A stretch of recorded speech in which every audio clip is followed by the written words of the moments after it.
سوال پوچھا کہ اصل میں اس دکان میں نماز پڑھتا ہے، وہ کہتا مجھے ٹائم ہی نہیں ملتا، اتنا رش ہوتا ہے مجھے ٹائم ہی نہیں ملتا۔ دکان میں نماز پڑھتا ہے، نماز میں دکان میں تصویریں لگی ہوئی ہیں، تو یاد رکھیے جی روح تصویر ہے، جس کے اندر روح ہے۔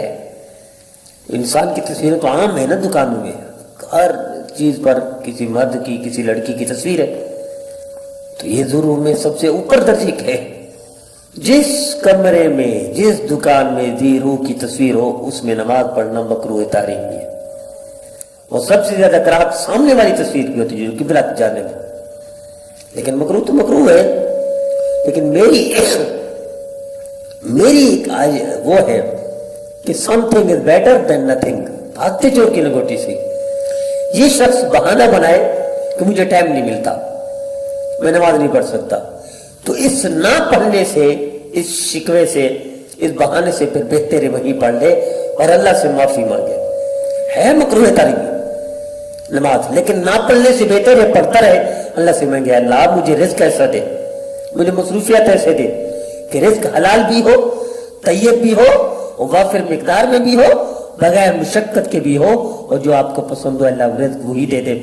اللہ اسباب ایسے پیدا فرما دیں گے جس میں ایسی مجبوری سے اللہ اس کو پاک کر دیں گے۔ جب تک یہ مجبوری ہے وہی بھاگتے چور کی لنگوٹی سے ہی نماز پڑھ لیا کرے اور اللہ سے معافی مانگ لیا کرے، استغفار کر لیا کرے۔ اس لیے مکروہ عمل جب مسلسل کیا جائے تحریمی نہ بھی ہو، مکروہ تحریمی نہ بھی ہو، مکروہ جب مسلسل کیا جائے تو تحریمی بن جاتی ہے، مکروہ تحریمی جب مسلسل کیا جاتا ہے وہ حرام بن جاتا ہے۔ ایک حرام کا مسلمان کرے مسلسل تو مسلمان کی شان ہی نہیں ہے، یہ ممکن نہیں مسلمان ایسا کر سکے۔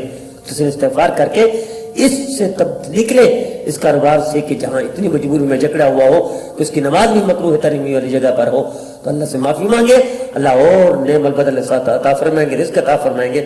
جو رزق اللہ مکروہ تحریمی والی جگہ پر دے رہا ہے وہ رزق اللہ پاک بھی دے سکتے ہیں۔ کوشش کرتے رہے اور جب تک نہ ہو نماز پڑھے۔